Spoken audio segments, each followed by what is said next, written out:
13వ వచనం. కొలస్సీ 1:13. ఆయన మనలను అంధకార సంబంధమైన అధికారంలో నుండి విడుదల చేసి తాను ప్రేమించిన తన కుమారుని యొక్క రాజ్య నివాసులుగా చేశాను. యేసుక్రీస్తు ప్రభువారు మానవాళికి చేసినటువంటి గొప్ప త్యాగమును గురించి లేక విడుదల గురించినటువంటి మంచి మాట ఇలా మనం అర్థం చేసుకోగలిగితే, దేవుడు మానవుని సృష్టించిన తర్వాత నోటు వాక్కు చేత తన సృష్టిని యావత్తును నిర్మించిన దేవుడు 6వ దినం మానవుని మట్టిలో నుంచి చేసి తన జీవాత్మ ద్వారా జీవింపచేశాడు. తనకిష్టమైన వ్యక్తులుగా, తను ప్రేమించినటువంటి వ్యక్తులుగా ఉంచుకుంటూ తన సహవాసం కొరకు ప్రత్యేకపరుచుకున్నటువంటి దేవుడుగా మనుషులను మనం చూస్తా ఉన్నాం. దేవుడు మనుషులను తన సహవాసం కోసం నిర్మించుకున్నాడు. తను ప్రేమించాడు. మనుషులను తను ఇష్టపడుతున్నాడు, తాను కోరుకుంటున్నాడు. అందుకే దేవుడు ఒక చక్కటి మాట వ్రాయించాడు. ఆదికాండం 1వ అధ్యాయము 26వ వచనాన్ని ఎవరైనా గట్టిగా చదవండి. దేవుడు మన స్వరూపమందు మన పోలిక చొప్పున నరులము, చూసారా, మన పోలిక చొప్పున తన స్వరూపంలో దేవుడే మనుషులను మన్నులో నుంచి తయారు చేసి వారు మన్ను అని ఎంచి తన జీవాత్మ ద్వారా జీవింపచేశాడు మనుషులను. దేవుడు అలాగ నిర్మాణం చేసి ఒక మంచి అందమైనటువంటి తోటలో అధికారం కలిగిన వ్యక్తిగా కూర్చోబెట్టాడు. కానీ మానవుడు తప్పుడు బోధలకు, తప్పుడు లేక వ్యతిరేకమైనటువంటి మాటలకు లోబడి దేవుని మాటను విస్మరించి దేవుడిచ్చిన ఆజ్ఞను అతిక్రమించారు. దేవుడిచ్చినటువంటి ఆజ్ఞను అతిక్రమించి దేవునితో ఉన్న సంబంధాన్ని, సహవాసాన్ని కోల్పోయింది మానవులకు. అయితే ఎవరి చేతులకు వెళ్ళిపోయింది అంటే, ఆ దినం ఎవరైతే అవ్వ దగ్గరకు వచ్చి మోసగించిందో ఆ అంధకార సంబంధమైన దేవత యుగ సమాప్తిలో, లేకపోతే మనుషుల యొక్క మనోనేత్రాలకు గుడ్డితనము కలుగజేసినటువంటి దురాత్మ ఉందే సాతానుడు, వాని చేతుల్లోనికి మానవ లోకము వెళ్ళిపోయింది. చూడండి, ఇక్కడ ఒక మాట ఉంది. మనలను అంధకార సంబంధమైన అధికారములో నుంచి విడుదల చేసి, ఎట్టి అధికారంలోకి వెళ్ళిపోయాము తెలియకుండానేనంటే ఈ యొక్క సాతాను యొక్క అంధకార సంబంధమైనటువంటి అధికారం కిందకి మానవులు వెళ్ళిపోయారు. అందుకే సాతానుడు ఏం చేయటం మొదలు పెట్టాడంటే, మనుషులను కృషింపచేస్తున్నాడు.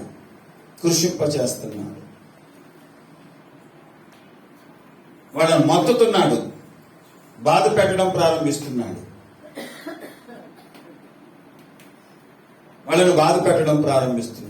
సాతానుడు తన అధికారం యావత్తు మనుషుల పైన ప్రయోగిస్తున్నాడు. ఈ అంధకార సంబంధాల యొక్క లక్షణాలు ఏమిటి?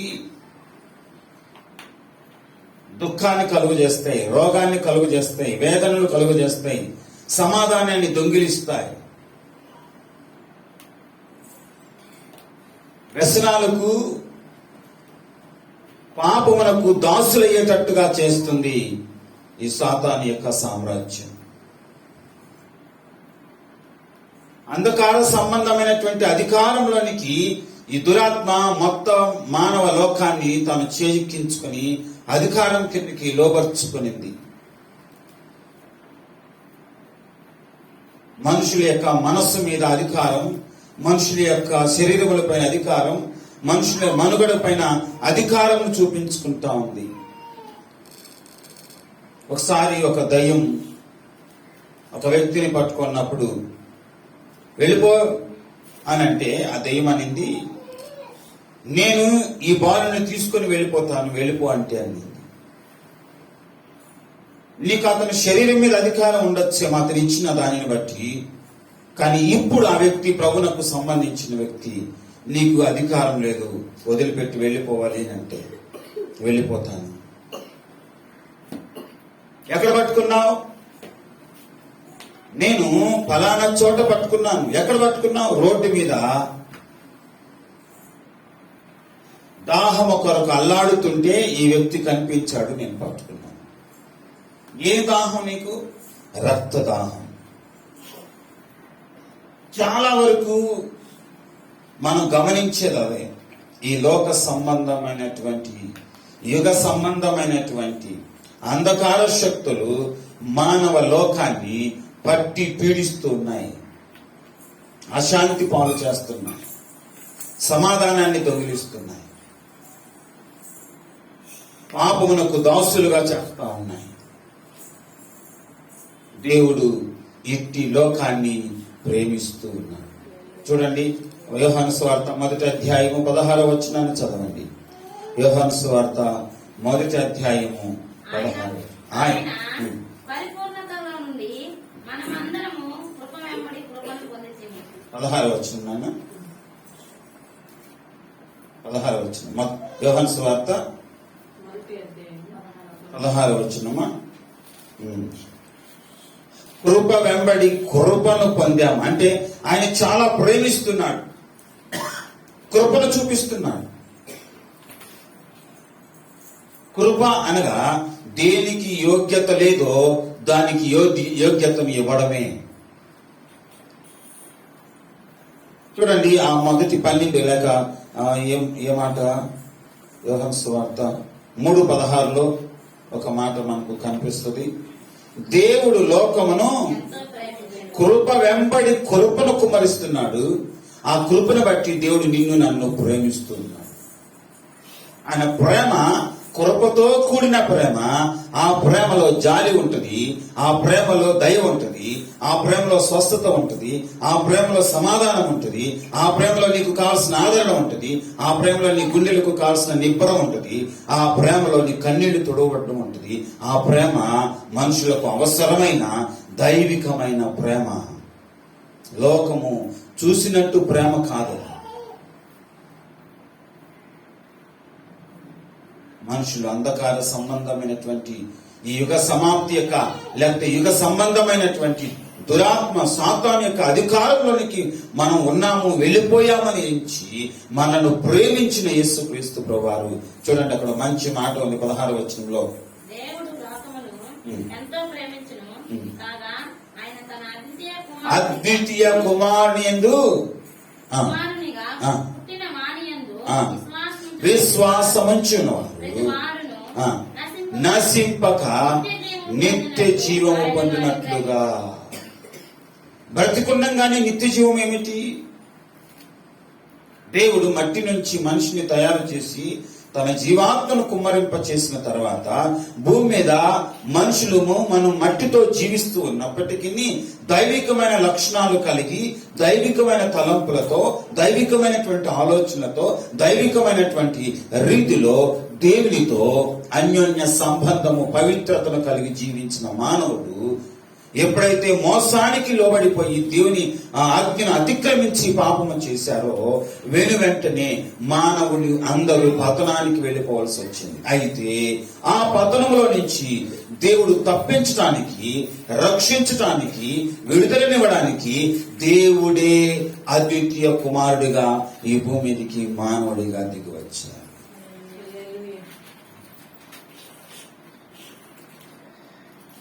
నీవు దేవుని దృష్టిలో ఒక ప్రత్యేకమైన ప్రణాళికలో ఉన్న వ్యక్తివి.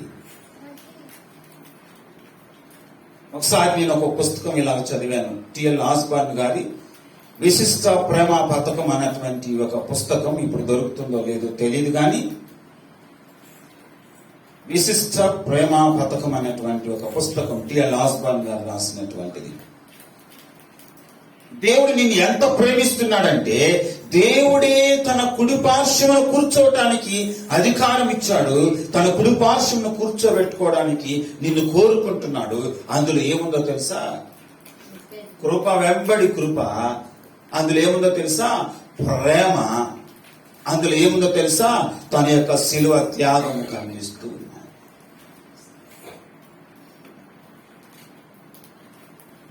సాతాను యొక్క అంధకార సంబంధమైన అధికారంలోనికి వెళ్ళిపోయినటువంటి మనందరి జీవితాలను తన ప్రియ కుమారుడి ద్వారా తిరిగి మరలా సమకూర్చి ఏదైనా వనంలో ఏదైతే పోగొట్టుకున్నామో దానిని తిరిగి మరలా మనకు అలంకరింప చేయటానికి యేసుక్రీస్తు ప్రభువారే అద్వితీయ కుమారుడిగా సిలువలో త్యాగమైపోవాల్సి వచ్చింది. రక్తమును కార్చాల్సి వచ్చింది. బలైపోవాల్సి వచ్చింది. వధ పశువుగా యజ్ఞమైపోవటానికి మానవుడుగా మానవ దేహమును మానవ శరీరాన్ని అలంకరించుకుని నిలబడాల్సి వచ్చింది. యేసుక్రీస్తు ప్రభువారి హృదయంలో ఎవరున్నారు? ఏముంటది? ఈ లోకంలో అందరి మనసులు తట్టి చూస్తే అందరి మనసుల్లో కనిపించేది స్వార్థం కనిపిస్తుంది. రాజ్యాధికారం కావాలన్న ఆంక్ష కనిపిస్తుంది. ఏదో ఒక అధికారం కావాలి. కానీ యేసుక్రీస్తు ప్రభువారి హృదయంలోనికి చూస్తే రాజ్యాధికారం కాదు కనిపించేది, ఈర్ష్య కాదు కనిపించేది, స్వార్థము కాదు కనిపించేది. ఆయన హృదయంలో కనిపించేది ఏంటో తెలుసా? నశించిన దానిని వెతికి రక్షించుటకు మనుష్య కుమారుడు భూమి మీదకి అది కనిపిస్తుంది. ఏ ఒక్కరు నశించటం యేసుక్రీస్తు ప్రభువునకు ఇష్టం లేక ఆయన మానవుడిగా దిగొచ్చాడు. ఆయన హృదయంలో ఎవరున్నారో తెలుసా? నువ్వున్నావు, నేనున్నా. ఒకసారి ఒక మంచి వేదనకరమైన పరిస్థితులలో ఉన్నాను. 1992వ సంవత్సరంలో ఒంటరిగా నేను ఏడుస్తూ ఉన్నట్టు సందర్భంలో ఎందుకో ఫోన్ చేయాలనిపించి సహోదరి వీణా జెస్సి గారికి నేను ఫోన్ చేశాను. కరెక్ట్ గా మిట్టు మధ్యాహ్నం 12:30 సమయంలో తను ప్రార్థనలో ఉన్నట్టుండింది. టక్కని ఫోన్ ఎత్తుకొని హలో అనింది. సిస్టర్, నేను పలానా బాలరాజు. నేనంటే ఏంటి నీ ప్రాబ్లం? నా కోసం ప్రార్థన చేయండి. తప్పకుండా చేస్తాను. ప్రార్థన చేసి వెంటనే ప్రవచించిన మాట ఏంటో తెలుసా? ప్రభు నిన్ను తలంచుకొనిచున్నాడు అన్న పదము నా హృదయాన్ని పట్టుకొనేసింది. అంటే ప్రభు హృదయంలో, ప్రభు తలంపులో ఎవరున్నారు? మనం ఉన్నాం. ప్రియమైనటువంటి దేవుని బిడ్డ, దేవుని హృదయంలో, దేవుని తలంపుల్లో ఎవరున్నారని కనుక చూడగలిగితే ఆ స్థానంలో ఏదో రాజ్యాధికారం లేదు, సింహాసనం లేదు, స్వార్థం లేదు. కానీ ఆ మనస్సులో, ఆ తలంపుల్లో, ఆ హృదయంలో ఎవరున్నారో తెలుసా? నువ్వున్నావు, నేనున్నా. ఎందుకున్నావు? ఒకప్పుడు ఆజ్ఞను అతిక్రమించి పాపము చేయటాన్ని బట్టి పాపపు కాడి మన మీద మోపబడింది. మనము పాపమునకు దాసులమై ఉన్నప్పటికీ అంధకార సంబంధమైన మరి యుగ సమాప్తి, అంధకార సంబంధమైనటువంటి యుగ దేవత ఉందే, ఈ లోకపు దేవత, ఈ సాతాను అధికారంలోనికి మరి ఆ యొక్క చేతుల్లోనికి కబంధ హస్తాల కిందకు వచ్చేసాము. అయితే మనల్ని విడిపించడానికి యేసు ప్రభువారే తన రాజ్య నివాసులుగా నిన్ను నన్ను చేసుకోవటం కొరకు మానవుడిగా మహిమ కలిగిన దేవుడు మహిమ కలిగినట్టే భూమి మీదకి రావచ్చు. కానీ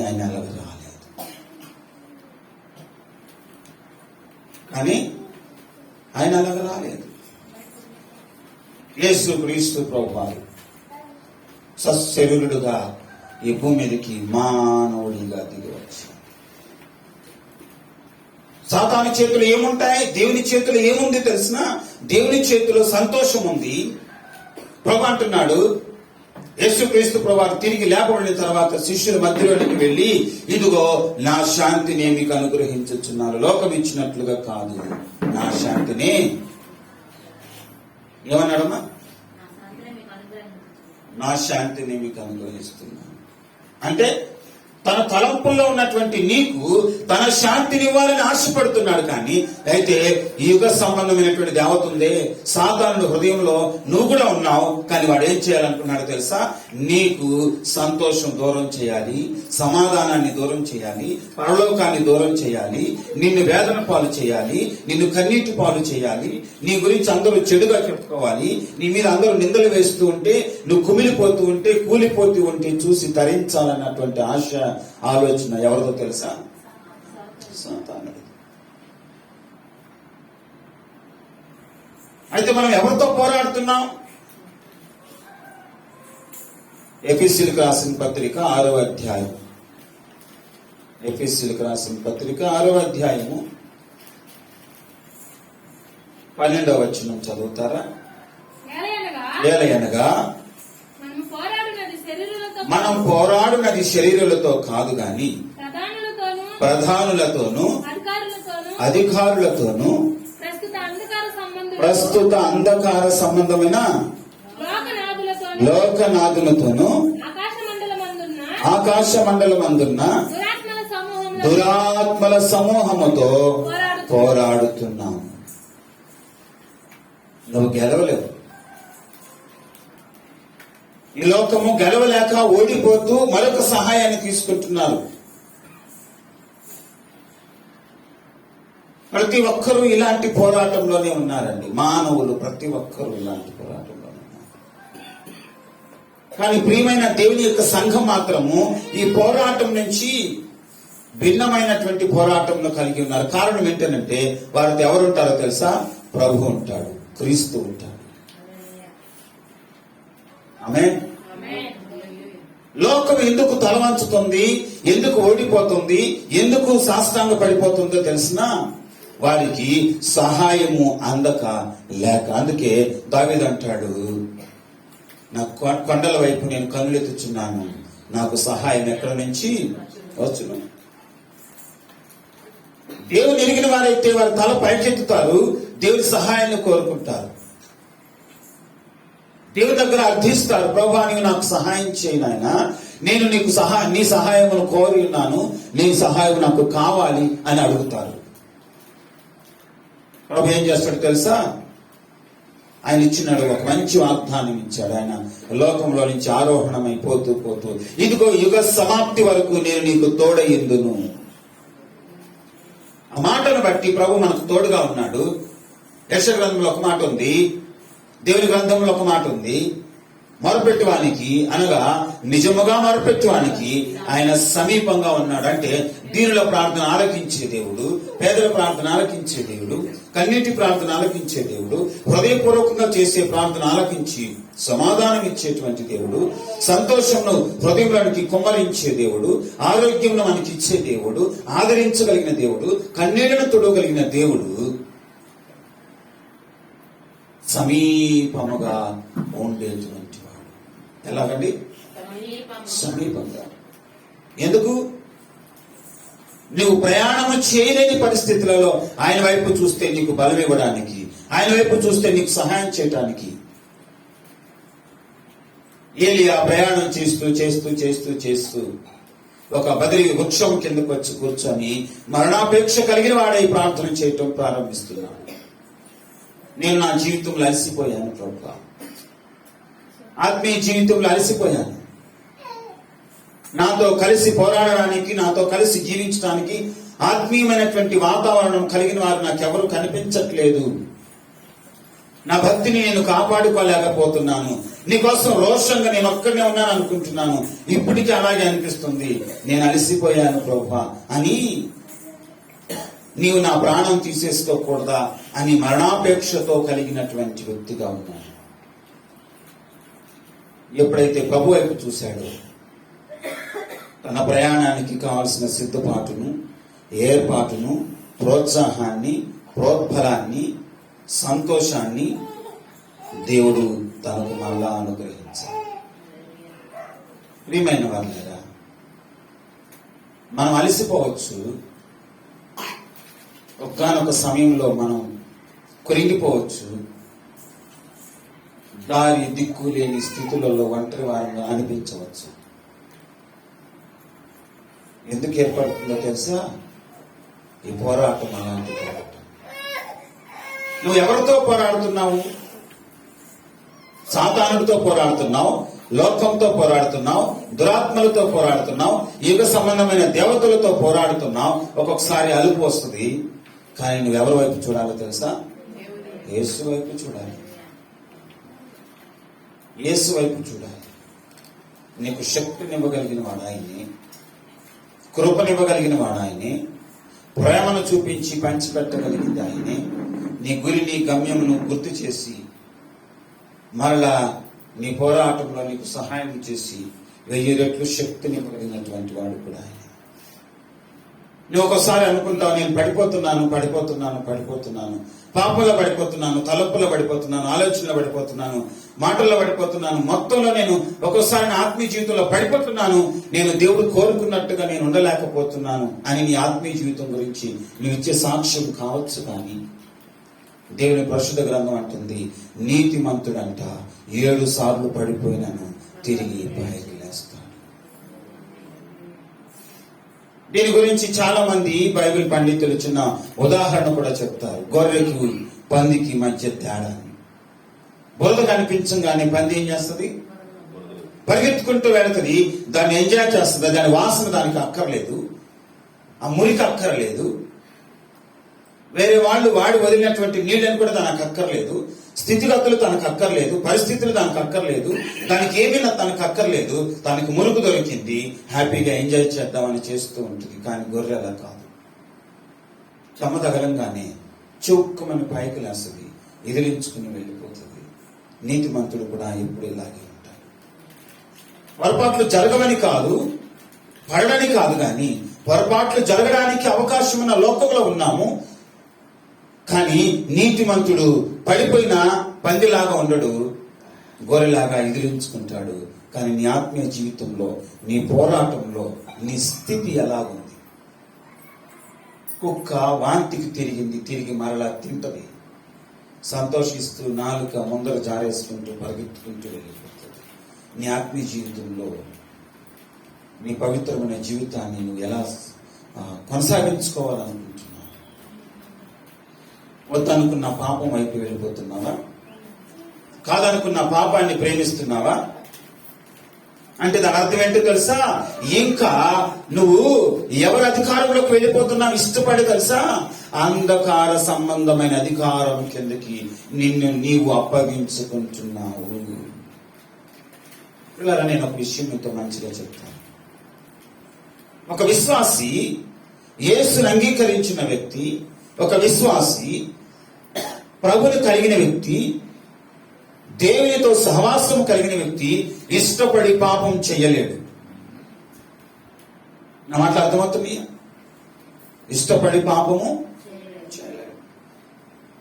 అట్లానే కష్టంగా చేస్తానండి రోజు అంటే, రోజు చేసేది కష్టంగా కాదు, ఇష్టపడి చేస్తున్నాను. ఇష్టపడి చెయ్యలేడు.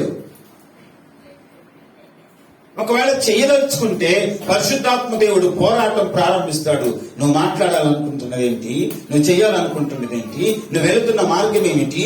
నువ్వు అది వెళ్ళకూడదు కదా, నువ్వు అది చెయ్యకూడదు కదా. నీ ప్రక్క నుండి నిన్ను చాలా బలవంత పెట్టడం చూస్తావు. ఒక్కొక్కసారి నువ్వు ఆ చేయకూడని పొరపాటు చేసిస్తే నీ శరీరం వణికిపోతుంది. తప్పు చేసిన వ్యక్తిగా, నింద కలిగిన వ్యక్తిగా తలదించుకోవాలనిపిస్తుంది. దేవుని ఆలయంలోనికి వచ్చినప్పుడు సిగ్గుతో విలవిలలాడిపోతావు. కారణం ఏంటో తెలుసా? పొరపాటు అని పరిశుద్ధాత్మ దేవుడు నీకు బోధించడాన్ని బట్టి. హల్లెలూయా. దేవుని అధికారం కిందకి కనుక నువ్వు రాగలిగితే, దేవుని అధికారాన్ని కనుక కోరుకోగలిగితే, ఈ లోకపు సంబంధి అయినటువంటి దురాత్మ యొక్క అధికారంలో నుంచి నువ్వు దూరంగా వస్తున్నావని దాని అర్థం. నువ్వు దేనితో పోరాడుతున్నావు? పౌలు గారు అంటారు, ఇదే ప్రశ్న పౌలు గారిని అడిగితే ఏమంటాడో తెలుసా? నేను ఏది చేయకూడదు అనుకుంటున్నానో దాన్ని చేస్తున్నాను, ఏది చేయాలనుకుంటున్నానో దాన్ని నేను చేయలేకపోతున్నాను. అయ్యో, ఇట్టి దౌర్భాగ్యమైన స్థితి నుంచి నన్ను ఎవడు విడిపించును? పౌలు గారి యొక్క ప్రార్థన. ప్రియమైనటువంటి ఆత్మీయ జిల్లాగా, ప్రియమైనటువంటి దేవుని సంఘమా, నీ శరీరానికి నీ మనస్సాక్షికి మధ్య పోరాటం ఉంది. నీ శరీరం ఏమో లోక సంబంధమని కోరుకుంటుంది, నీ శరీరం లోకపు యొక్క ఆశలను కోరుకుంటుంది, పాపాన్ని కోరుకుంటుంది, లోకాన్ని కోరుకుంటుంది, లోక సంబంధమైన ఆచారాలను కోరుకుంటుంది, లోక సంబంధమైన జీవితాన్ని కోరుకుంటుంది. కానీ నీ ఆత్మీయ స్థితిని కోరుకునేది నీ మనస్సాక్షి.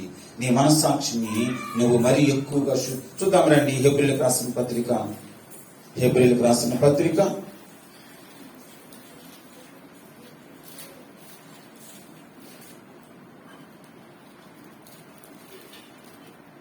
9వ అధ్యాయము 14వ వచనం.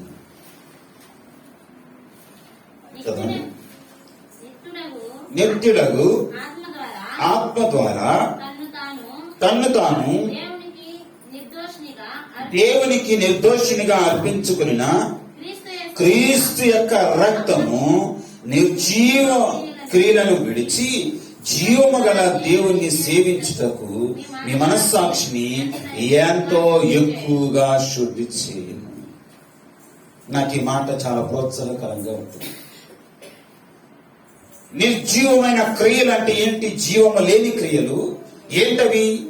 ఈ లోక సంబంధమైన క్రియలు, పాప సంబంధమైన క్రియలు, ఈ లోక సంబంధమైన ఆచారాలు, వాటిలో జీవం ఉండదు. అవి పితృపారంపర్యమైనటువంటి ఆచారాలు. ఎందుకున్నాయో తెలియదు. ఒక ఆయన ఇలాగ రాస్తున్నాడు. ఉమ్మడి కుటుంబంగా ఉన్నప్పుడు మా మా మా అవ్వగారు పెద్ద పెనం మీద చేపలు వేయించడం నేను చూశానండి. అది మా అమ్మని అడిగాను. మా అమ్మ కూడా ఆ పెనం తీసుకొచ్చుకుంది, చేస్తూ ఉంది. మేము ఇప్పుడు ఏమయ్యామంటే 7 మంది మగపిల్లలమి, 7 మంది 7 చోట్ల స్థిరపడ్డాం. కానీ మా అమ్మ అదే పెనం తీసుకొని వచ్చి చేస్తా ఉంది. నాకు అర్థం కాక అడిగాను, ఏమమ్మా అవ్వ అందులోనే చేసింది, చిన్న చనిపోదలుచుకున్నటువంటి మొత్తం అవ్వ కూడా అందులోనే చేసింది, ఇప్పుడు నువ్వు కూడా అందులోనే చేస్తున్నావు అని అంటే, అమ్మో రే దీంట్లో చేస్తేనే మంచిగా ఉంటుంది, ఇది బాగుంది, ఇది మంచిగా ఉంది, దీని గురించి పొగడటం ప్రారంభించింది. ఆ పెళ్లి గురించి పొగడతా ఉంది. ఇప్పుడు ఆ కుర్రోడికి పెళ్ళయింది. ఆమె అంటుంది, నాయన మన వంశ పారపర్యం ఇది, ఇదే పెను నువ్వు కూడా తీసుకొని వెళ్ళిపో, ఇది కూడా నువ్వు ఇది నీ భార్యకి ఇచ్చి దీంట్లోనే చేయమని చెప్పు, అప్పుడు నీకు బాగుంటది. అదొక అర్థమయ్యి నవ్వుకున్నాడంట. ఏంద్రా నవ్వుకుంటున్నావంటే, అప్పుడు ఉమ్మడి కుటుంబం 7 మంది కొడుకులతో అందరం కలిసి ఉండాలి, చిన్న పెను సరిపోదు కాబట్టి పెద్ద తెచ్చుకొని చేశాము, విడిపోయాము. ఇప్పుడు ఇద్దరమే ఉన్నాం, ఇప్పుడు కూడా అదే పెను అంటే ఎట్లాగా? మా ఇద్దరికి సరిపోయేంత చిన్నది చాలు. ఇది ఈ రోజులలో ఈ లోకంలో చాలా మంది ఇలాంటి మూర్ఖత్వంలోనే ఉన్నారు. ఎందుకు ఏమిటో తెలియదు. వాళ్ళు చేశారు కాబట్టి చేస్తున్నాం, మా పితరులు వెళ్ళారు కాబట్టి వెళ్తున్నాం, మా పెద్దవాళ్ళు చేశారు కాబట్టి చేస్తున్నాం. ఏమిటి దాంట్లో అర్థం ఏమిటి తెలియదు. ఎందుకు తెలియదు. పితృపారంపర్యమైనటువంటి ఇలాంటి వ్యర్థమైన ఆచారాలలో నుంచి నిజమైనటువంటి క్రీస్తు యేసుని మనం ఎరగలేని స్థితిలోనికి దిగజారిపోతూ ఉన్నాం. ఒక్కొక్కసారి పాపంలో పడిపోయి ఆ పాపాన్ని కూడా వీళ్ళకి అన్వయించుకుంటున్నారు. పిల్లరా, జాగ్రత్త పడాలి. నీ పాపం ఒక దినం నిన్ను పట్టుకుంటది. నీ పాపం నిన్ను విక్రింత పాలు చేస్తుంది. నీ పాపం నిన్ను వీధిలో పెట్టి నిన్ను అవమానపరుస్తుంది. నీ పాపం నువ్వు వెళుతూ ఉంటే నీ పాపం గురించి నిన్ను చూపించి చూపుడు వేళతో మాట్లాడుకుంటూ ఉంటారు. నీ బ్రతికేమైందో తెలుసా? వీధుల పాలైపోయింది. ఇదిలో మనం జాగ్రత్త పడదాం. యేసు ప్రభువు చక్కగా నీ కోసం నా కోసము ఓ శిలువ త్యాగమును చేసి పెట్టాడు. దాని గురించి రాసి ఉంది కదా. మరి అంధకార సంబంధమైనటువంటి అధికారముల నుంచి ఆయన తన ప్రియ కుమారుడైనటువంటి యేసుక్రీస్తు యొక్క రాజ్య నివాసులుగా నిన్ను నన్ను చేయాలనుకుంటున్నాడు. తన రాజ్య నివాసులుగా చేయాలి. తన రాజ్య నివాసులుగా చేయాలి.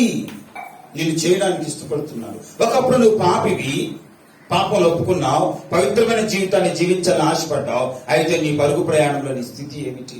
గలతీయులకు రాసిన పత్రికలో ఒక మాట ఉంది, ఏమనిందో తెలిసినా, మొదటగా నీవు నీ పోరాటంలో ఆత్మీయంగా పోరాడి ముగింపుకు వచ్చేటప్పటికి శారీరకంగా నువ్వు ముగిస్తూ ఉన్నావు కదా.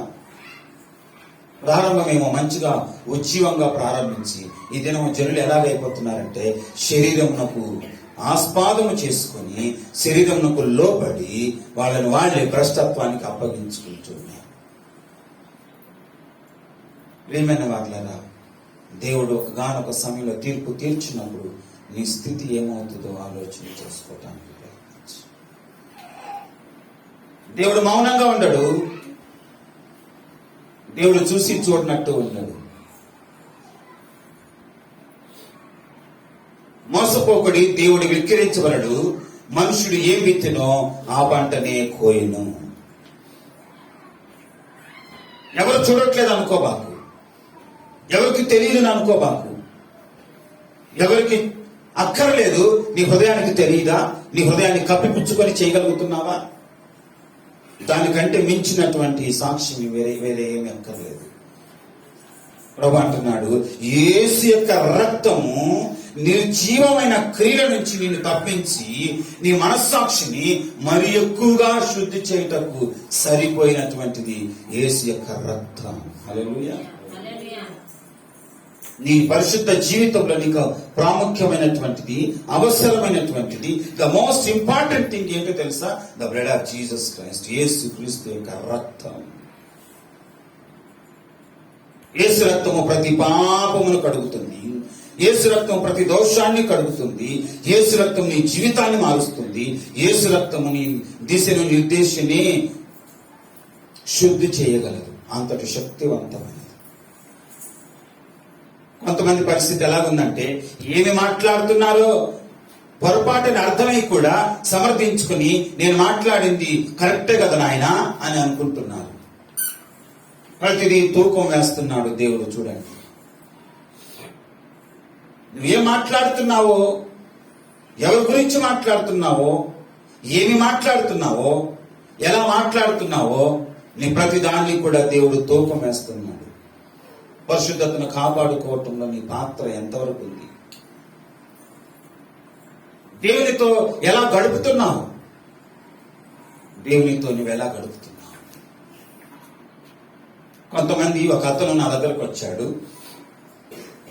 అతను దేవుని పరిచయం చేస్తున్నటువంటి పరిచారకుడు, మంచి యవ్వనస్తుడు, యవ్వన ప్రాయంలో ఉన్నాడు.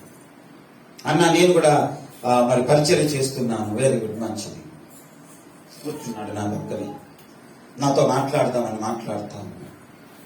తన మాటలన్నీ ఆలోచిస్తూ ఉన్నాను. ఎందుకో టక్కని నా మనసులోకి ఒక ప్రశ్న వచ్చింది. ఏంటో తెలుసా? నీ క్వైట్ టైం గురించి చెప్తావా అంటే, నీ ఉదయకాలపు నీ ప్రార్థనా జీవితం గురించి నాకు 2 మాటలు చెప్పాలి. నీ ఉదయకాలపు నీ ప్రార్థన గురించి నాకు 2 మాటలు చెప్తావా? ఇంత పెద్ద స్టోరీ చెప్తూ వచ్చావు. నాకు అవన్నీ నా మనసులోకి ఎక్కాయో ఎక్కలేదో నాకు తెలియదు. నేను విన్నానో లేదో కూడా నాకు తెలియదు. నువ్వు చెప్పావు, నీ తృప్తి కోసం వినుండొచ్చు, కానీ ఏది కూడా నన్ను తాకలేదు, నా మనసులోకి వెళ్ళలేదు, నాకు అవి గుర్తు కూడా లేవు.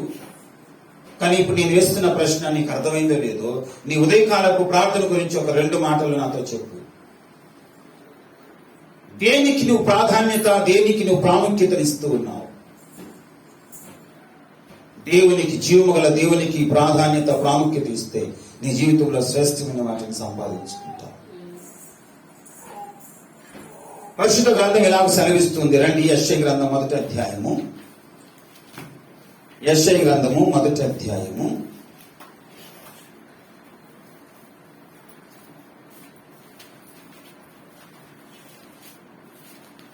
1వ అధ్యాయంలో 19వ వచనం.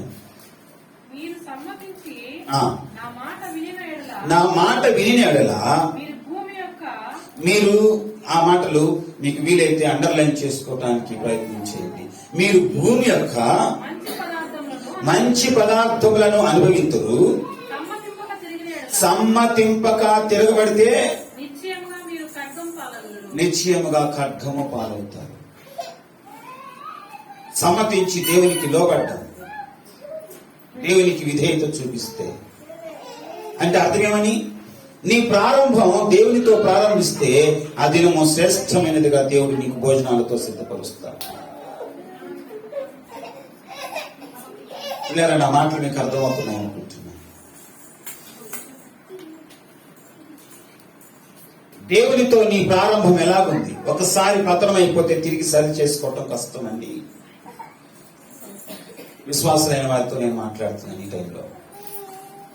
ఒకసారి నీ ఆత్మీయ జీవితం డిస్టర్బ్ అయితే తిరిగి మరలా కట్టుకోవడానికి, సరిదిద్దుకోవడానికి చాలా టైం పడుతుంది. చాలా పేమెంట్ చెల్లించాలి. అంత సామాన్యం కాదు. ఎందుకు సామాన్యం కాదు? ఒకటి, లోకము, శరీరము, సాతాను, ముగ్గురు శత్రువుల మధ్య నీ పోరాటం. నీకు సమయాన్ని ఇవ్వవు, అవకాశాన్ని ఇవ్వవు. నా మాటలు అర్థమవుతున్నాయా? దేవునితో నీ సంబంధం, దేవునికి నువ్వు ఇచ్చే ప్రాధాన్యత ఎంతవరకు ఉంది, ప్రాముఖ్యత ఎంతవరకు ఉంది? మనం పోరాటంలో ఉన్నామండి. మనందరినీ పోరాటంలోనే ఉన్నాం. ఎప్పటిదాకా ఈ పోరాటం? పౌలు గారు అంటారు, నేను ఈ పోరాటం ఎప్పటిదాకా అంటే నేను ఒక గురి కలిగి ఉన్నాను, ఆ గురి ఎద్దకే పరిగెడుతున్నాను, నా వెనుకున్నవి నేను మరిచిపోతున్నాను. ఏటిని కూడా నాకు గొప్ప విషయాలు చాలా ఉన్నాయండి. నా గురి ఎద్దకు పరిగెత్తడంలో నాకు గొప్ప విషయాలు చాలా ఉన్నాయి. ఏమేమన్నాయో తెలుసా? నేను హెబ్రీయుడను, యూదుల్లో ఉన్నటువంటి వాడను, 20 దినాల సున్నతి నాకు యూదులలో ప్రాముఖ్యమైనటువంటి విషయాలు, అందులో అన్నిటికంటే నేను చాలా ఎడ్యుకేటెడ్ని, చదువుకున్నటువంటి ప్రాముఖ్యత కలిగినటువంటి వ్యక్తిని, పాండిత్యం అందినటువంటి వాడను. కానీ వీటన్నిటినీ నా యేసు కోసము పెంటతో సమానంగా ఎంచుకుంటున్నాను. నేను గురి ఎద్దకే పరిగెత్తుతున్నానండి. ఏంటి గురి? నా దేవుణ్ణి నేను సంతృప్తిపరచాలి, నేను నా దేవునితో కలిసి నడవాలి, నేను నా దేవుని కలిగిన జీవించాలి. నేను ఒకవేళ ఈ క్షణము నేను చనిపోయినా నా ప్రభుతోనే ఉండాలి. పౌలు గారు ఎంత మంచి పోరాటం గురించి మాట్లాడుతున్నారు. పోరాటము అందరికీ ఉండదని అనుకుంటే అది నీ భ్రమ. ఖచ్చితంగా ప్రతి ఒక్కరికి పోరాటం ఉంటుంది. ప్రాముఖ్యంగా ఆత్మీయులకైతే మరీ ఎక్కువ పోరాటం. కానీ ఆ పోరాటంలో నీకు సహాయం చేయట కొరకే యేసుక్రీస్తు ప్రభువారు పరిశుద్ధాత్మను భూమి మీదకి పంపించాడు. ఆయన ఏం చేస్తాడు? ఒకటి, నీకు అర్థం కాని విషయాల్లో సర్వసత్యంలోనికి నడిపిస్తాడు. కన్ఫ్యూజ్ అయి కన్నీళ్లు కారుస్తున్నప్పుడు నీకు ఆదరణకర్తగా ఆదరిస్తూ ఉంటాడు. నీకు అర్థం కాని స్థితిలో నీకు బోధించి ముందుకు వెళ్లాల్సిన స్థితిని చూపిస్తూ వస్తాడు. పరిశుద్ధాత్మ దేవుడు చాలా చక్కగా నడిపిస్తాడండి. ఒకవేళ నీకు ప్రార్థనే రాలేదా? ఒక్కొక్కసారి కొన్నిసార్లు ప్రార్థన రాదు. విశ్వాసులకు కూడా మంచి ప్రార్థనా పరులై ఉంటారు. నేను ఒక ఆమె ప్రార్థనా పరురాలు తెలుసు నాకు. ఆమెకి చాలా ప్రార్థన అంటే కొన్ని గంటలు నిలువు మోకాళ్ళ మీద ప్రభుతో మాట్లాడుతూ ఉంటుంది. ప్రతిరోజు ఇలాగే ఉంటుందా అని అంటే మీ పరిస్థితి అంటే అవంటది. ఆమె అనింది, లేదు ఒక్కొక్కసారి నాకు ప్రార్థనే రాదు. మోకరిస్తాను, బ్రతులాడుకుంటాను, ప్రభా నేను నీతో మాట్లాడాలనుకుంటున్నాను, నా నోట్లో నుంచి మాటలు రావట్లేదు, నా హృదయం నింపబడలేదు, నా హృదయం నా మనసు ఖాళీ అయిపోయింది, నేనేం చేయమంటావు ప్రభా, ఇది ఏంటి పరిస్థితి అని నేను బ్రతులాడుకుంటానండి నా ప్రార్థనా జీవితంలో అనేది. అప్పుడు మీరేం చేస్తారని అంటే మీరేం చేస్తారు? ఆమెన్న మాట ఏంటో తెలుసా? నిలువు మోకాళ్ళ మీద ప్రభు నాతో ఏదో మాట్లాడబోతున్నాడు అని నాకు అర్థమయ్యి మౌనంగా ఏది కూడా ఆలోచించనండి, నా ప్రభుతో నేనున్నానన్న విషయాన్ని మాత్రం గుర్తు తెచ్చుకుంటాను. కొద్దిసేపటి పరిశుద్ధాత్మ దేవుడు నా దగ్గరకు వస్తూ ఉంటాడు. నా దగ్గరకు వస్తూ ఉండే కొలది నా హృదయం నింపబడుతూ ఉంటుంది, నా మనసు నింపబడుతూ ఉంటుంది, నా మనసు నింపబడుతూ ఉంటుంది. నేను నింపబడే కొలది అనుకోకుండా ప్రార్థన ఆత్మ నా లోపల రగులుకుంటుంది.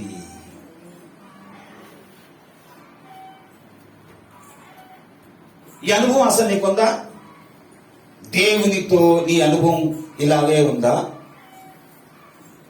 ఒకసారి నీ ప్రార్థన చేయటం కూడా రాకపోవచ్చు, ఎలా ప్రార్థన చేయాలో అర్థం కాకపోవచ్చు, చేసిన ప్రార్థన ఏంటి అని కూడా నీకు తిక్కమక్కగా అనిపించవచ్చు. అయితే ఆ దినం ప్రభు వైపు చూసినప్పుడు ప్రభు నీతో ఏం మాట్లాడాడో గుర్తుందా?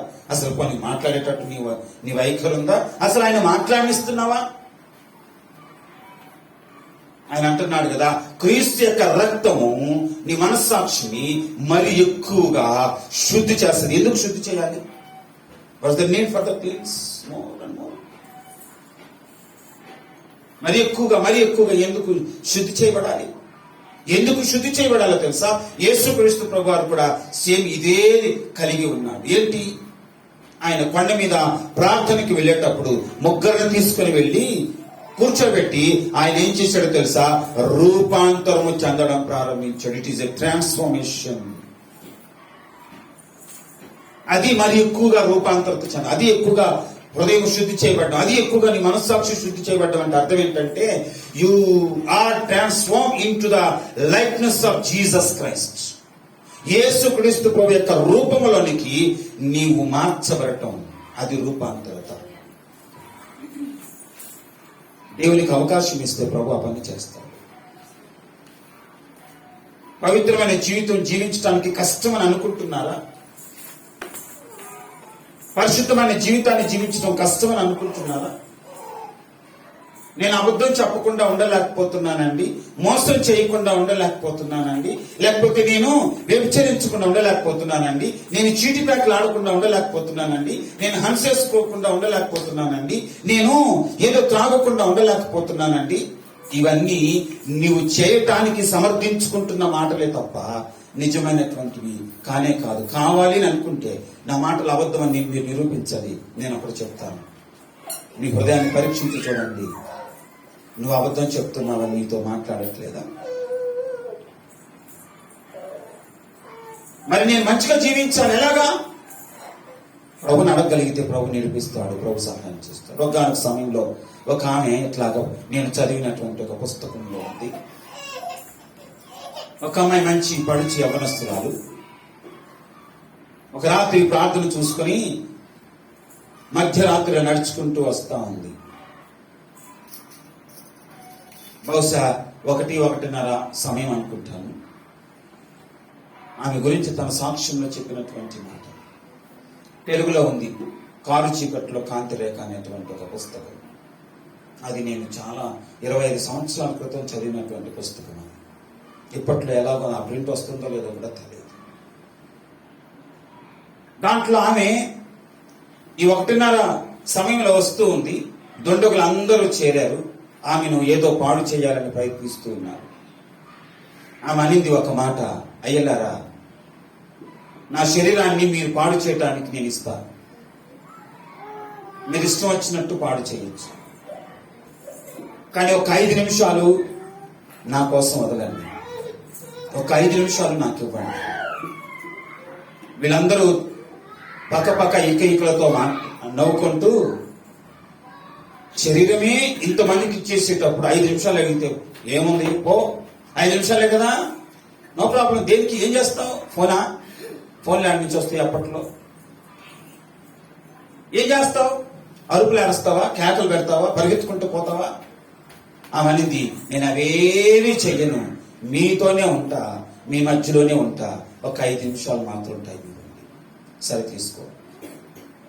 ఆమె వెంటనే మోకరించింది. నడి రోడ్లో 2 చేతులు పైకెత్తింది. రే యేసు ప్రభా, ఈ దేహము నీ ఆలయం అన్నావు, నీవు నా హృదయంలో వచ్చి ఉన్నావు. దేహము నా చేతులు దాటిపోయేలా ఉన్నావు. నీవే నన్ను కాపాడకపోతే ఈ పాపంలో నుంచి నేను బయటపడలేదయ్యా.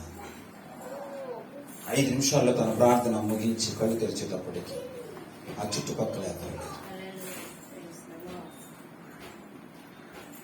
ఏమై ఉంటది? నిజముగా దేవుని కలిగిన వారి అనుభవాల్లో, చాలా మంది అనుభవాల్లో ఇదే ఉంది.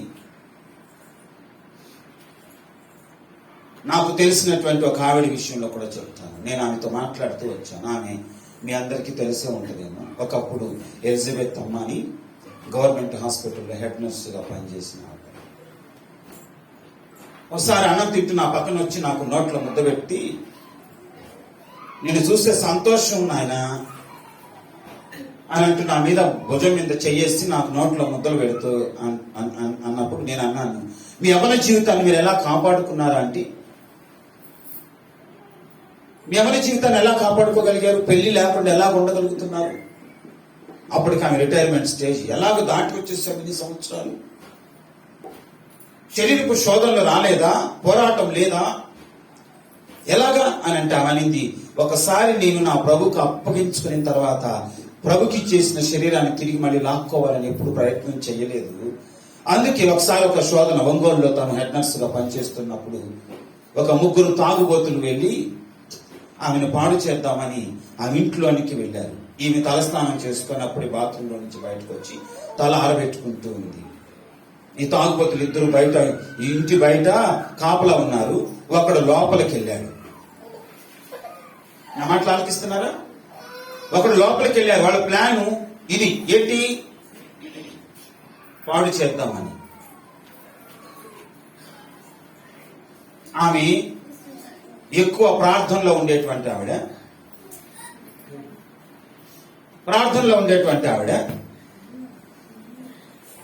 సరే రండి అని చెప్పి కూర్చోబెట్టి ఇంజక్షన్ ఇలాగ లోడ్ చేస్తూ, యేసయ్యా నీకు స్తోత్రం, వాళ్ళు ఈ రాత్రి బాగలేదని వచ్చారే, నేను ఇంజక్షన్ లోడ్ చేస్తున్నాను ప్రభా, నేను ఇంజక్షన్ వేయబోతున్నాను, మీరు నాకు సహాయం చేయండి అని ప్రార్థించింది. ఆమె ఇంజక్షన్ ఇలా లోడ్ చేస్తూ ప్రార్థించింది. ఈ 3కి ఆమె ఎలా కనిపించిందో తెలుసా? చేతిలో ఖడ్గం ఎత్తుకొని మీరు వస్తే సంహరించడానికి సిద్ధంగా ఉన్నాను అన్నట్టుగా గంభీరంగా కనిపించిందంట. ఇక కైపంత ఎట్టపోయిందో పోయింది. తలుపులు తీసుకొని పరుగు వెళ్ళిపోయారు. 2వ రోజు హాస్పిటల్కి వెళ్ళి ఆమె కాళ్ళ మీద పడిపోయారు. అమ్మ క్షమించు, నీతో ఎవరో ఉన్నారు. ఏమన్నారు? మీతో ఎవరో ఉన్నారు. మిమ్మల్ని మేము దగ్గరికి కూడా రాలేకపోయాం. అసలు మేము వచ్చింది మిమ్మల్ని పాడు చేద్దామని. ప్రియమైన వారులారా, దేవునితో నడవడం ప్రారంభిస్తే నువ్వు చెప్పే సాకులని నీకే తెలుసు. అన్న నేను చెయ్యకుండా ఉండలేకపోతున్నాను. యేసేపు ఏం చేశాడు? పొతీఫరు భార్య అక్కడ ఉందని తెలుసు. ఆమె ఇతన్ని రెచ్చగొడతా ఉందని కూడా తెలుసు. బ్రతిలాడుకుంటుంది. ఎందుకని? పొతీఫరు అందగాడు అని కాదు, బ్రతిలాడుకుంటుంది. ఎవరిని? యేసేపుని. అయ్యా నువ్వు నాతో ఒక్క రాత్రి పండుకో, నీకు నేను ఏమైనా ఇస్తాను. ఆయన అంటున్నాడు, నా దేవుని ఎదుట ఈ శరీరాన్ని ఎట్టి పరిస్థితులలో అపవిత్రతకు నేను అప్పగించుకోను. అక్కడి నుంచి పరిగెత్తుకుంటూ వెళ్ళిపోయాడు. కానీ నువ్వేం చేస్తున్నావు? పరిగెత్తుకుంటూ పాపం నుంచి పారిపోవాల్సింది పోయి పరిగెత్తుకుంటూ బండి వేసుకొని ఎత్తుక్కుంటూ పోతున్నావు. ఎక్కడున్నాయి షాపులు, ఎక్కడున్నాయి చెట్లు, ఎక్కడున్నాయి పాపలు, ఎక్కడున్నారు మనుషులు, ఎక్కడున్నారు జనం అంటూ పొరపాటు నీ దగ్గర పెట్టుకొని ప్రభు నాకు సహాయం చెయ్యలేదు అంటున్నావు. పొరపాటు నీ దగ్గర పెట్టుకొని పాపంలో నుంచి బయటకు రాలేకపోతున్నాను అంటున్నావు. నీ మనస్సు పైన నీకు అధికారాన్ని కోల్పోయావు. ఎందుకు కోల్పోయావో తెలుసా? నీ మనస్సాక్షి పైన నీవు అధికారాన్ని కోల్పోయావు. అది ఎందుకు కోల్పోయావో తెలుసా?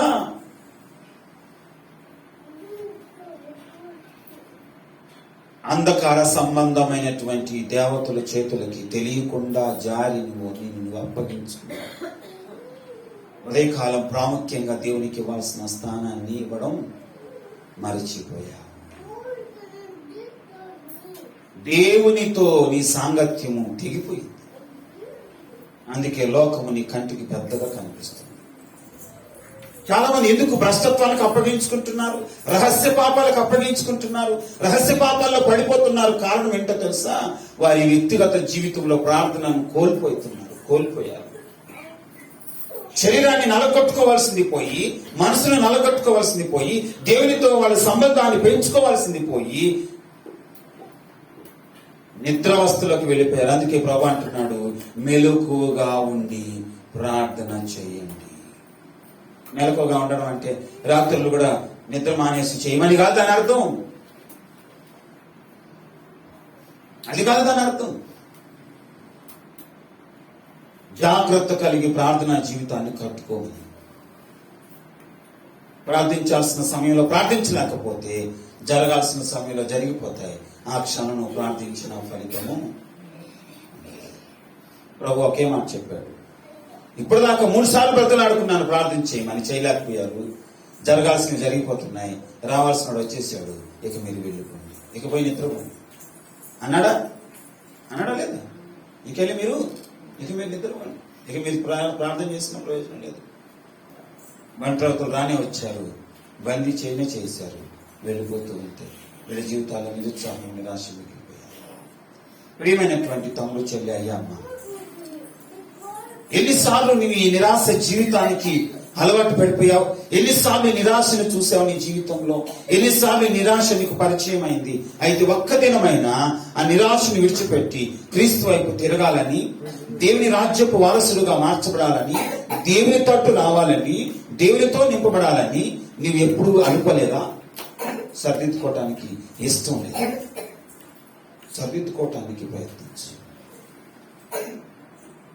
దేవుడు నిన్ను ఎలా కోరుకుంటున్నాడంటే ఒక పవిత్రమైన జీవితాన్ని జీవించాలి, పరిశుద్ధమైన జీవితాన్ని జీవించాలి, మాలిన్యం లేని జీవితం జీవించాలని దేవుడు కోరుకుంటూ ఉంటే నీకు మాత్రము లోకంలో ఉన్న వాళ్ళ ఇచ్చ నీ కంటికి కనిపించింది, నీవు ఆకర్షితులైపోయావు, పరిగెత్తుకుంటూ భ్రష్టత్వానికి అప్పగించుకుంటున్నావు. ప్రియమైన వాళ్ళ చాలా మంది పరిచయం చేస్తామని ముందుకు వచ్చి నిలబడలేకపోవడానికి కారణం ఏంటో తెలుసా? పరిచయం చేస్తామని చెప్పి వచ్చి నిలబడలేకుండా పోవడానికి గల కారణం ఏంటో తెలుసా? వాళ్ళు తెర వెనకాల జీవితం సరిలేక. నా మాట అర్థమవుతున్నాయా? మొహమాటం లేకుండానే మాట్లాడుతున్నాను. తెర వెనకాల జీవితం సరిలేక నిలవలేకపోతున్నారు. ఇంకొక విషయం చెప్పనా? కర్మేల్లో దేవుని పరిశుద్ధాత్మ శక్తి పరిశుద్ధపరచు దేవుడు ఉన్నాడు. పరిచర్య చాలా సామాన్యమైనది కాదు, చాలా విలువైనది. ఆయన దహించు అగ్నిగా ఉంటాడు. ఉండాలనుకున్న వాళ్ళని ఉంచుతాడు, లేకపోతే ఖాళీగా నేను ఒకే మాట ప్రభుని అడిగేది, ప్రభువా నాకు పరిశుద్ధమైన నీవు కోరుకున్న విలువైన సంఘంగా కావాలి. ఈ దినాల్లో చాలా మంది వాళ్ళకి అనుకూలమైన బోధ ఎత్తుక్కొని వెళ్తున్నారు. చాలా మంది వాళ్ళ అవసరాలు తీర్చుకోవటం కోసం వెళ్తున్నారు. చాలా మంది ఆ పూట గడిచిపోతుందని వెళ్తున్నారు. ఈ 3 ఒకటేంటి? పూట గడిచిపోతి, అవసరాలు, కల్పన కథలు, కల్పన బోధలు, తనకిష్టమైనటువంటి బోధలు.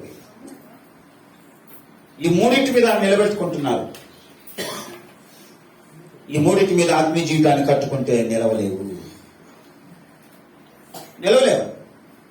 బండ మీద పునాది వేసిన వాడుంట తుఫాను వచ్చెను, గాలి విసిరెను, వరదలు వచ్చెను, అది బండ మీద పునాది అయిన కారణాన్ని బట్టి అది ఏమీ చెప్పు చదవలేదంట. కానీ ఇసుక మీద కట్టుకున్న ఇల్లు కొట్టుకొని వెళ్ళిపోయింది. ఒక దినం రాబోతుంది దేవుడు తీర్పు తీర్చడానికి. పరీక్ష మీదకి వచ్చినప్పుడు నిలవలేరు, ఆత్మీయ భ్రష్టులుగా మిగిలిపోతారు. ఆత్మీయ భ్రష్టులుగా మిగిలిపోతారు. దేవుని ఇంటిని అనుకూలమైనదిగా మార్చుకుంటున్నారు. దేవుని పరిశుద్ధతను కాపాడుకోవడం చేతగాక వేలైపోతున్నారు. దేవుని నమ్మకత్వపు గొర్రెలతో ఉండడం ఇష్టం లేక దూరం అయిపోయి ఒంటరితనంలో సాతానికి ఇష్టమైన వారిగా ఉంటున్నారు. సాతాను సంకలు కొట్టుకుంటుంటారు. వెరీ గుడ్, ఇదే కావాల్సింది. నువ్వు వాళ్ళతో నిలవలేవు, వీళ్ళతో నిలవలేవు, నువ్వు వచ్చేసి వాడికి కావాల్సింది ఏంటి? ఆదివారం భక్తుడిలాగా ఉండు, సోమవారం నాకు ఇష్టడులాగా ఉండు. సోమవారం నుంచి శనివారం దాకా నాకు ఇష్టడు ఉండు, ఆదివారం మాత్రం భక్తుడిలాగా ఉండి బలలో చేసేసేసి నో ప్రాబ్లం. ఈ దినం 11 మంది శిష్యులు ఒక ఏదో ఇస్కరియోతు మన బైబిల్లో కనిపిస్తే నిజమైన సంఘంలో 11 మంది యూదేయుస్క్రియతలు కనిపిస్తున్నారు, ఒక నిజమైనటువంటి సేవకులు కనిపిస్తున్నారు. ఎంత విడ్డూరంగా మారిపోయింది. 12 మందిలో ఒక్కడే పొరపాటు చేశాడు ఆ దినాల్లో, కానీ ఈ దినాలలో 11 మంది పొరపాటు చేస్తున్నారు, ఏ ఒక్కడో నిలుస్తున్నాడు. ప్రతిఫలం ఈ దినం కాదు, రేపటి దినాన్ని చూస్తాం, కళ్ళతో చూడబోతున్నాం. ప్రభు తీర్పు దినాన్ని మధ్యాకాశానికి కడబుర శబ్దంతో వచ్చినాం. ప్రియమైన వారులారా, మరొకసారి చదువుకున్నాం. కొలస్సీ 1వ అధ్యాయం 13వ వచనం ఇక ముగించేసుకున్నాం. ఆయన మనలను అంధకార సంబంధమైన అధికారములో నుంచి విడుదల చేసి తాను ప్రేమించిన తన కుమారుని యేసు యొక్క రాజ్య నివాసులుగా చేశాను. హల్లెలూయా. నేను పాపం నుంచి విమోచిస్తే, లోకం నుంచి విమోచిస్తే, కల్మషమైన నీ మనస్సాక్షిలో నుంచి ప్రభు నిన్ను విమోచిస్తే, దాని విలువ నెరుగక తప్పిపోయిన గొర్రె వల్లే తిరిగి మరలా లోకం వెంటబడవాలి. దేవుడు నిన్ను ఏమిగా చేశాడో దానిలో నిలబడి తన రాజ్య నివాసులుగా చేశాడు. పవిత్రమైన జనాంగంలోకి ఉంచాడు, పరిశుద్ధ స్థలంలోనికి తీసుకుని వచ్చాడు, పరిశుద్ధ సావాసం ఇచ్చాడు, దేవునితో సంబంధాన్ని ఇచ్చాడు. నువ్వు ఒంటరి కాదన్న విషయాన్ని మర్చిపోవాలి. నిజమైన క్రైస్తవులకి, క్రీస్తుని కలిగిన వారికి పిల్లరా, నేను మీకు ప్రోత్సాహకరంగా ఒక మాట చెప్తున్నాను. పరిశుద్ధ సంఘము మీకు కూడా ఉంటది. కోట్ల మంది విశ్వాసులే ప్రార్థన మీతో ఉంటది. పరలోకమే మీ వెనకాల ఉంటుంది. తండ్రి అయిన దేవుడే మీ పక్షాన నిలబడతాడు. హేబేలుతో చనిపోయిన తర్వాత కూడా హేబేలు పక్షాన న్యాయం కోసం పోరాడింది ఎవరో తెలుసా? ఎవరు? దేవుడే కదా. ఏమన్నాడు ఆయన? మట్టిలో నుంచి, భూమిలో నుంచి రక్తం మొరపెడతా ఉంటే నాకు వినిపిస్తుంది అయ్యా అన్నాడు. అదే తండ్రి అయిన దేవుడు, హేబేలు దేవుడే నీ పక్షాన నీతో ఉండాలని ఆశపడతా ఉంటుంది. మనుషుల సహాయార్థం వ్యర్థమని ఎంచు. రాజుల నమ్మట కంటే యెహోవాను ఆశ్రయించుట మేలు. రాజులు నీకేమీ చేయలేరు, మనుషులు నీకేమీ చేయలేరు. దేవుని ఆశ్రయించడం మంచిది, దేవుని మీద ఆధారపడడం మంచిది. ప్రభు నిన్ను తన రాజ్య నివాసులుగా చేశాడు, పరిశుద్ధ సంఘంలో చేర్చాడు. సంఘం అని అనగా కొలస్సీలకు రాసిన పత్రిక 2వ అధ్యాయంలో ఉంటుంది. సంఘము చూద్దామా? కొలస్సీలకు రాసిన పత్రిక 2వ అధ్యాయంలో ముగించేసుకుందాం. ముగింపుకి వచ్చేసాము, నో ప్రాబ్లం. క్షమించండి, 2 కాదు, 1వ అధ్యాయంలోని 18వ వచనం. సంఘము అను శరీరం నాకు ఆయనే శిరస్సు. అంటే సంఘంలోకి నువ్వు వస్తున్నావు, సంఘంలో నువ్వు సభ్యునిగా ఉండదలుచుకున్నావు, సంఘంలో పరిచయం వేయించుకుంటున్నావు అంటే అర్థమేమని? ఆయన శిరస్సు కింద ఉన్నావు, జాగ్రత్తగా ఉండాలి. శిరస్సు ఎవరు? క్రీస్తు. దేవుడు కాదు, క్రీస్తు. దేవుడు అంటే తండ్రి అయిన దేవుని దగ్గరికి వెళ్ళిపోతాడు. యేసు క్రీస్తు ప్రభువు సంఘానికి శిరస్సు, సంఘం ఆయన శరీరం. నీవు పరిచయం చేయదలుచుకున్నావు అంటే ఆయన శిరస్సుతో అటాచ్ కాబోతున్నావు. అంటే నీ లోపల అపవిత్రత ఉంటే ఆయన సహిస్తాడని అనుకుంటున్నావా?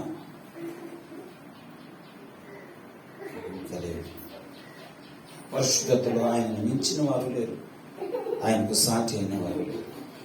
పవిత్రమైన జీవితాలు కలిగించాలి, ప్రభుత్వ సంబంధం కలిగించడం.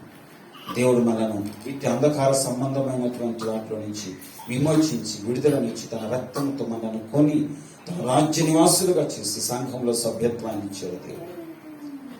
చూస్తున్న ఈ 4 ఉన్న సంఘాన్ని చూడకండి, దీని వెనకాల సార్వత్రిక సంఘం ఉన్నది. హల్లెలూయా. నేను యునైటెడ్ పాస్టర్స్ ఫెలోషిప్ లో ఒక సభ్యుడుగా నేను బయటకు వెళ్ళినప్పుడు అందరు పాస్టర్స్ ని కూర్చోబెట్టినప్పుడు నేను చెప్పే మాట ఏంటో తెలుసా? ఈ మధ్య కాలంలో ఒక పాస్టర్ గారు డానియల్ గారు చనిపోయారు.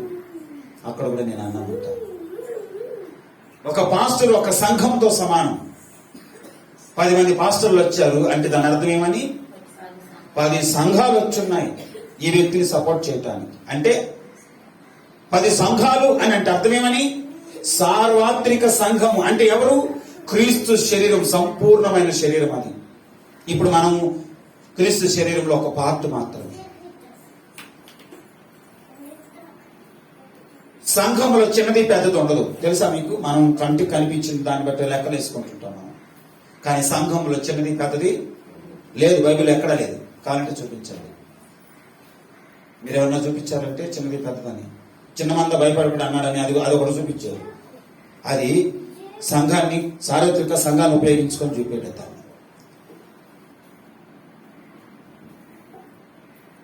సంఘము ఆయన శరీరం. కాబట్టి సంఘం అనగా ఆయన శరీరం, సార్వత్రిక సంఘం అని అర్థం. అంటే ఏమని? నేను ఒక్కడి నిలబడి ప్రభా అని అంటున్నానంటే నా వెనకాల వేల మంది, కోట్ల మంది విశ్వాసులు కూడా ఉన్నారని అర్థం. నా వెనకాల దేవదూతలు ఉన్నాయి, పరలోకం ఉంది, తండ్రిని దేవుడు ఉన్నాడు, పరిశుద్ధాత్మ దేవుడు ఉన్నాడు, యేసుక్రీస్తు ప్రభువారు ఉన్నారు. ఒక విశ్వాసి వెనకాల ఇంత పెద్ద ప్రగాఢమైనటువంటి, లోతైనటువంటి విషయం ఉంది. కానీ లోకస్తుల విషయంలో ఒంటరి వాళ్ళే, తెలుసా మీకు? వాళ్ళకి నో ఇష్యూస్, నో గ్యారంటీస్.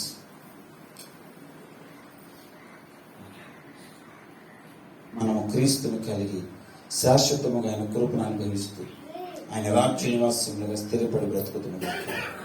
ఆమేన్. తల వంచండి.